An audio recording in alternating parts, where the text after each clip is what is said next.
نبی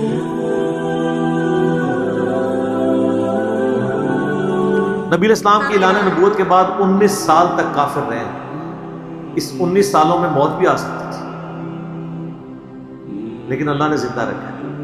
حتیٰ کہ غزوہ احد کے موقع پر نبی علیہ السلام کے جو 4 دانت شہید ہوئے ہیں، جو بخاری مسلم میں آتا ہے، حضرت خالد بن ولید کی وجہ سے ہوئے ہیں۔ انہوں نے وہ جب درہ چھوڑ دیا تھا، عبداللہ ابن جبیر اور باقی ان کے ساتھیوں نے، عبداللہ ابن جبیر نے تو نہیں چھوڑا تھا، چند ساتھیوں نے، تو یہ پیچھے سے آگے حملہ ہوئے اور نبی علیہ السلام کی بددعائیں اس موقع پہ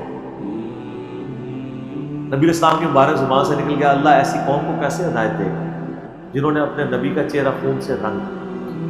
تو سورہ ال عمران میں جہاں پہ صحابہ کرام کو اللہ تعالیٰ نے گرفت کی ہے نا 60 آیات میں کہ غزوہ احد پہ تم نے یہ غلطی کی، پھر اینڈ پہ معاف بھی فرما دیا، پہلی گرفت نبی علیہ السلام پہ آئی ہے، لیس لک من الامر شیء، نبی آپ کو تو کوئی اختیار نہیں، اللہ چاہے ان کو ہدایت دے دے۔ اوئے ہوئے ہوئے ہوئے، اور اسی کو ہدایت بھی مل گئی۔ اسی پیگن کو اللہ نے اٹھایا، پیگن انگلش میں کہتے ہیں بت پرست۔ آپ گوگل پہ جا کے لکھیں حضرت خالد بن ولید کا تعارف، کہ ایک عرب کا پیگن اللہ نے اٹھا کے اسے رومن اور پرشین امپائر میں لٹوا دیا۔ پھر 19 سال تو کفر میں گزرے ان کے، اسلام میں ان کے 19 سال نہیں گزرے سر، بمشکل 10-11 سال، لیکن انہوں نے اپنے 19 سالوں کے بھی سارے گناہ دھلوا دیے، جو کچھ کیا اور جو کچھ اللہ نے ان سے کام لیا۔ یہ ایک الگ سے تلخ حقیقت ہے کہ سیدنا خالد بن ولید سے نبی علیہ السلام کے مبارک زمانے میں بھی اور بعد میں بھی بحیثیت انسان کچھ غلطیاں ہوئی ہیں، بخاری مسلم میں رپورٹ ہوئی ہیں، لیکن کسی شخص کی چند ایک غلطیوں سے اس کا پورا پلڑا ادھر کا ادھر نہیں ہو جاتا۔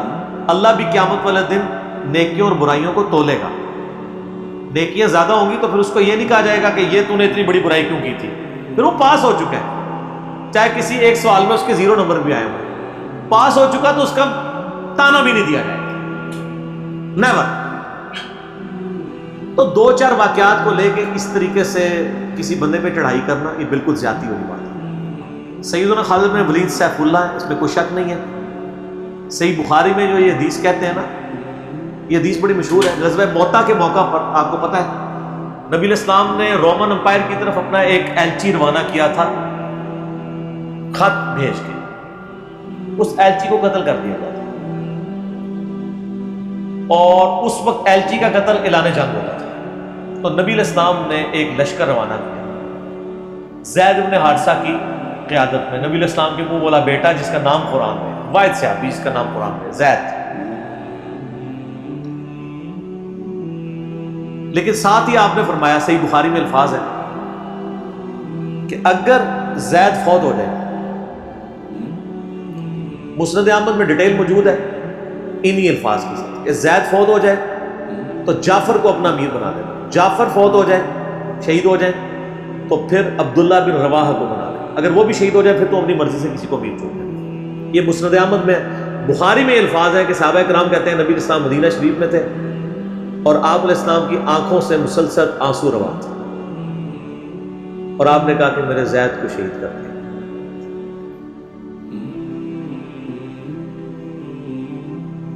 اب مسلمانوں کا پرچم جعفر نے تھام لیا۔ جعفر بھی حضور کے لاڈلے سے آپ، جعفر طیار حضرت علی کے بھائی، جن کے بارے میں بخاری میں آتا ہے کہ ان کے 2 بازو کٹ گئے تھے، تو آپ علیہ السلام فرمایا میں نے اسے جنت میں اڑتے ہوئے دیکھا، اللہ نے اس کو 2 پر دے دی۔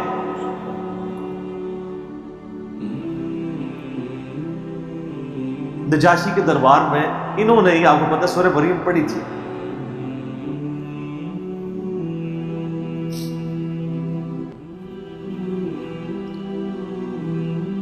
پھر آپ نے فرمایا کہ جعفر کو شہید کر دیا گیا، اب عبداللہ ابن رواحہ نے پرچم تھا، پھر آپ نے فرمایا اسے بھی شہید کر دیا گیا، پھر آپ نے فرمایا اب اللہ کی تلواروں میں سے ایک تلوار کو مسلمانوں نے اپنا امیر چن لیا، اور میں اللہ سے امید کرتا ہوں اللہ تعالیٰ اس کے ہاتھ پہ فتح دے، اور فتح ہوگی۔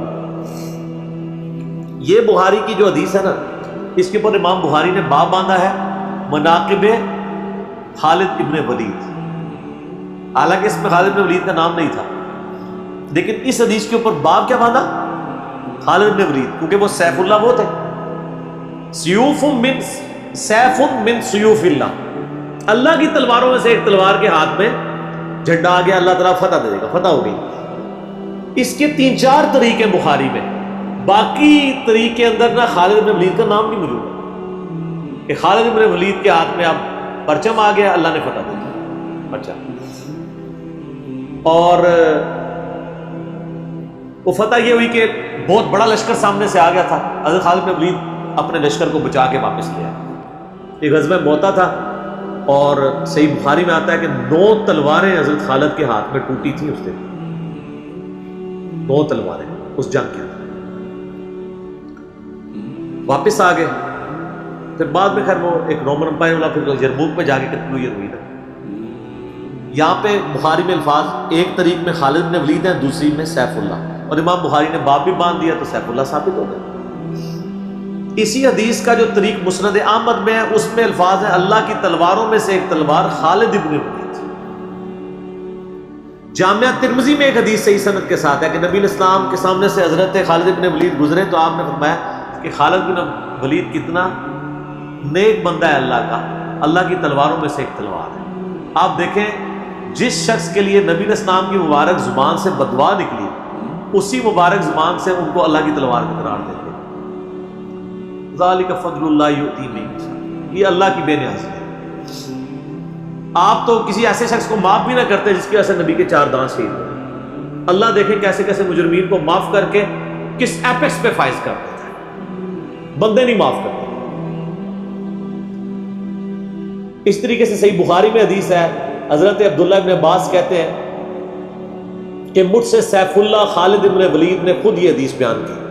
تو بخاری میں خود سیف اللہ لقب عبداللہ ابن عباس نے، کہ ایک دن حضرت خالد ابن ولید نبی علیہ السلام کی بیوی سیدہ میمونہ جو کہ میری خالہ بھی ہے، حضرت عبداللہ ابن عباس، ان کے ہاں نبی علیہ السلام کے پاس بیٹھے ہوئے تھے، تو انہوں نے بھنی ہوئی دب لا کے رکھی، عربی میں دب کہتے ہیں، دال با دب، اردو میں ہم اسے وہ گو، ویسے گو کا لفظ اپروپریٹ نہیں ہے، سانڈا لفظ ہے اصل، چھپکلی سے تھوڑی سی بڑی ہوتی ہے، حلال ہے کیونکہ یہ سبزی خور ہے، ہاں یہ سبزی خور ہے، عربی بڑے شوق سے کھاتے ہیں ان کو، دب کہتے ہیں۔ آپ یوٹیوب پہ بھی دب لکھیں نا تو پوری عربیوں کی ویڈیوز کھل جائے گی۔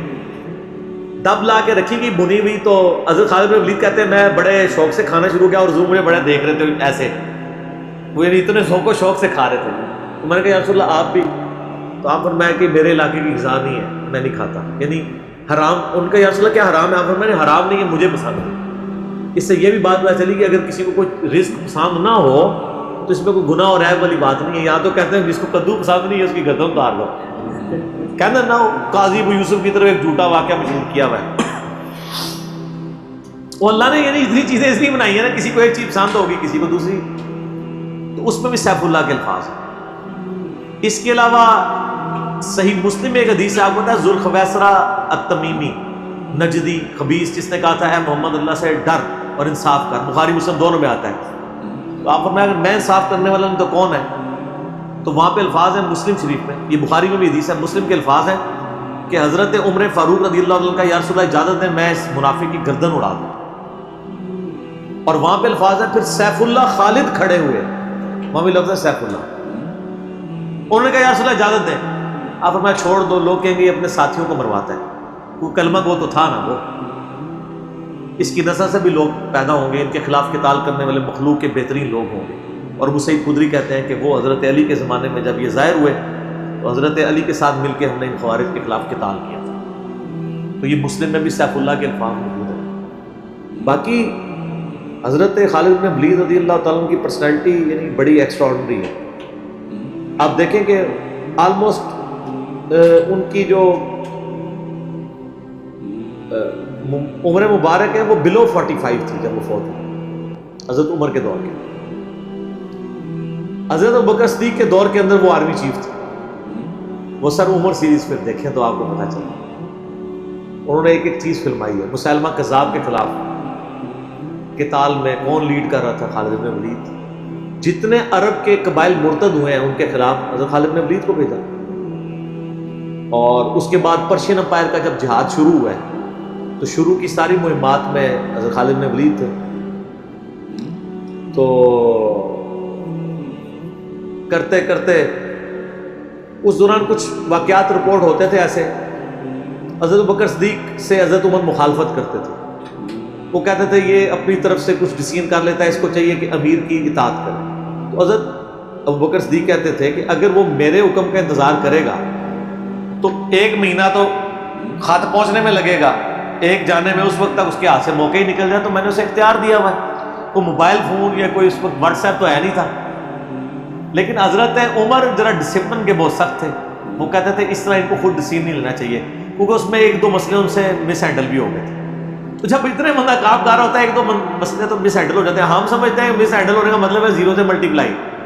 ایک طبقہ یہ سمجھتا ہے, دوسرا کہتا ہے نہیں کہ چونکہ اس کی شان بہت ہے لہٰذا مس ہینڈل ہو نہیں سکتا. یہ دونوں ایکسٹریم ہیں. وہ پیغمبر ہی ہے جس کو اللہ تعالیٰ نے رول ماڈل بنایا, وہی بیلنس ہے. تو پھر جنگ یرموک کا موقع جب آیا, رومن امپائر کے خلاف فیصلہ کن جنگ تھی جو, تو عین میدان جنگ میں حضرت بکر صدیق فوت ہو گئے. حضرت عمر نے پہلا ڈیسیژن یہ کیا کہ خالد بن ولید کو آرمی چیف کے عہدے سے معزول. اوئے سر بالکل آپ آخری اوور چل رہے ہو اور آپ کا جو پلیئر سینچری پہ سینچری مار رہا ہو, آپ اس کو کہیں اس کو واپس آ جاؤ اور ایک نیا پلیئر بھیج دیں. جو کریز پہ سیٹ تھا اس کو آپ واپس بلا لیں. یہ وہ شخص کر سکتا ہے جس کا خدا پہ یقین ہو. تو اور آپ کو پتہ ہے حضرت عمر کے رشتہ دار تھے قریبی, انہی کے قبیلے سے تھے حضرت خالد بن ولید. حضرت خالد بن ولید کو پتہ تھا کہ یہ اگر عمر خلیفہ بنے گا نا تو پھر میرا معاملہ پہلے ہوگا. اور وہی ہوا. ابو عبیدہ ابن جراح کو بنا کے بھیج دیا. لوگوں میں بڑی چیمہ گوئیاں شروع ہوئی کہ لو جی سب سے بڑی آرمی کے خلاف جنگ ہو رہی ہے, سب سے بڑی سپر پاور, اور عین میدان جنگ میں یہ ڈیسیژن کر دیا ہے, اگر مسلمان ہار گئے پھر کیا ہوگا. یہ وہ اللہ نے فتح دے دی. فتح ہوئی تو اب جب لوگ آ کے مبارک باتیں پیش کر رہے ہیں, پھر حضرت عمر نے آ کے مسجد نبی میں خطبہ دیا. انہوں نے کہا خدا کے لیے میں تم سے یہی تو چیز ختم کرنا چاہتا تھا کہ یہ فتوحات خالد کی وجہ سے نہیں ہو رہی, رب خالد کی وجہ سے ہو رہی. کل کو خالد نہیں رہے گا تو تم کیا سمجھو گے کہ اسلام ختم ہو جائے گا؟ اسلام نے تو آگے چلنا ہے. ٹھیک ہے. پھر انہوں نے کہا میری دوسری حکمت یہ تھی کہ مجھے پتا ہے کہ اب یہ رومن امپائر مسلمانوں کے پاس آ جائے گی, بیت المقدس بھی فتح ہو گیا پھر بعد میں. تو خالد بن ولید جو ہے یہ جنگ کی فیلڈ کا ماسٹر ہے, اور جب کوئی علاقہ فتح ہو جاتا ہے پھر کسی جنگجو کی وہاں گورنر لگانے کی ضرورت نہیں ہوتی, بلکہ کسی ایسے شخص کو گورنر لگانے کی ضرورت ہوتی ہے جو ہیومن انسٹنکٹ سے واقف ہو, جس کو ہیومن مینجمنٹ آتی ہو. تو خالد تو ہمیشہ تلوار کے ساتھ ہی کھیلا ہے, اس کو ہیومن مینجمنٹ نہیں آتی. تو میں نے اس شخص کا انتخاب کیا ہے جس کو سب سے زیادہ رسول اللہ صلی اللہ علیہ وسلم کی صحبت کا شرف حاصل ہے. اور بخاری مسلم میں حدیث ہے کہ نبی علیہ السلام نے فرمایا کہ ہر نبی کے ساتھ ایک امین ہوتا ہے, اور میرا امین جو ہے وہ ابو عبیدہ ابن جراح ہے.